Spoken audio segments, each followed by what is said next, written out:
people who started the pro-democracy protests largely are, in my view, sort of activists, intellectuals, people who didn't necessarily pick up weapons. And just like many of the Arab Spring revolutions, the initial popular movement was hijacked. I mean, it wasn't a majority of Syrians who went out into the streets demanding democratic rights. It rarely is, but that population of people are not necessarily a part of what's going on right now.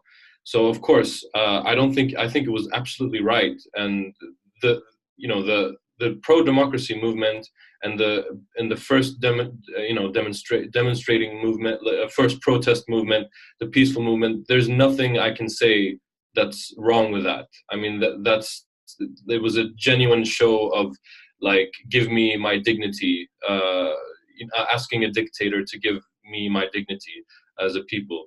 So I could never say anything bad about that. However, what happened afterwards is, has much more to do with regional disputes between Saudi Arabia and Iran and Russia and the United States, much more than to do with a democratic movement or a protest movement. Syria did surprise me, not because I wasn't aware of how repressive the regime was, but because the fact that it was not just a kind of one-man rule, that personalist dictatorship, because of the apparatus, the way the military, the Ba'ath Party, the way he had gotten the religious minorities to see him as their defender, the way the crony capitalist class he developed among the Sunnis.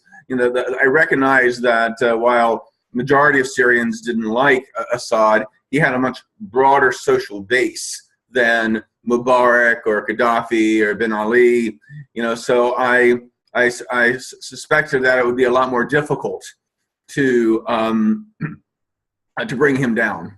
I mean, I still thought it could be done, but that it would, take maybe the better part of the year, but not just a few weeks or a couple months. Of course, that was with the proviso that the movement would maintain its nonviolent discipline. I felt that if they took up arms, it would be a disaster. Not because I'm a pacifist, not because I don't believe that, especially as an American, I don't pass moral judgment to oppress people who feel the need to take up arms. I was just thinking from a strategic perspective that taking up arms would be fighting Assad at his strongest point, and that it would lead to the rise of extremist elements, which unfortunately is exactly what happened.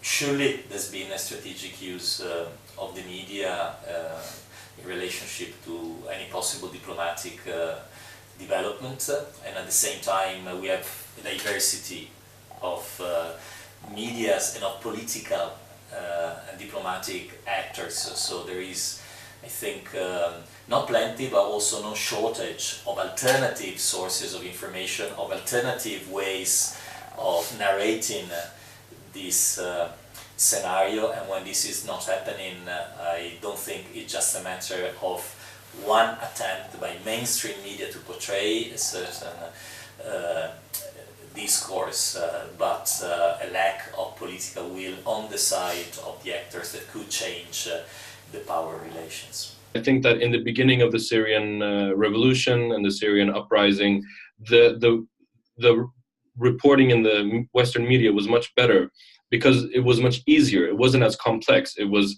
Syrian people rising up against the Syrian dictator. So there was a good and there was a bad. Now there's so many different actors involved and it's so complex, and the way media works, unfortunately, there's a lack of funding, like the business isn't doing very well. Companies need clicks, and a click, and people will rather click on a story that's like ISIS is taking over Syria rather than a complex, 10-page, real in-depth look at all the complexities and all the different actors involved in Syria and how it's changed over time and what's actually going on and who's funding who and what all the different Islamist groups are and the difference between them. And where are the pro-democracy activists? All these questions need answering, but unfortunately, the media hasn't been doing its job. For me, as a political analyst, as a professor of social movements, is the most interesting thing to understand if there is really an alternative to the regimes. But this was not the case of the public opinion. They've been only interested by people, the harassment coming from ISIS, Christians that have been tortured, and what else? Journalists that have been kidnapped by ISIS in Mosul or in another town, and they were used by the Islamic State to show the way in which they were working in those towns. Those things were the most interesting. And you can see this now that there are less attacks, or for a while there have been attacks, the interest in those issues decreasing. The media, or at least the editors, the people who are in charge, ultimately in charge of the content, may have both shared this bias, but also believe their readers or their listeners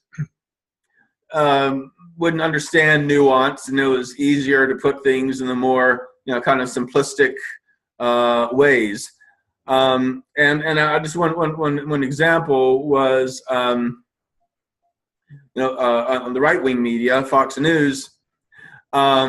They showed there's some clip of some rebels, saying, Allah Akbar, after they had blown up some Syrian tank or something like that. But in Italy, for instance, they never talk about the Syrian uprisings, the Syrian civil war. There is a correspondent of the Italian public television based in Istanbul that cover basically all the region. So what can you, how can you know what is going on, for instance, in Aleppo, if they are rebuilding areas that have been destroyed? Now, for me, the most interesting thing would be to know what is going on for the construction of areas in Aleppo. I'm sure that it's full of money coming from Turkey, from other countries, and it would be very interesting to read those things on the media. But I don't see anything about those things. And even if the Islamic State is still active in Dar el-Zor and some areas in central Syria, it would be very interesting to know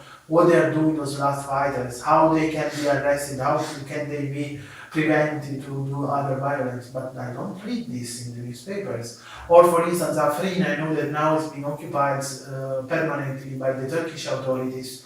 How is working Turkey in this region that usually has belonged to the Kurds for ages? So those are things that I would like to read, but I never see those things in the mainstream media. Either I can find them in very small media outlets, or either in Arabic websites, and as I'm lucky to read some of them, but I don't consider the majority of the people as interested in things that I'm interested in.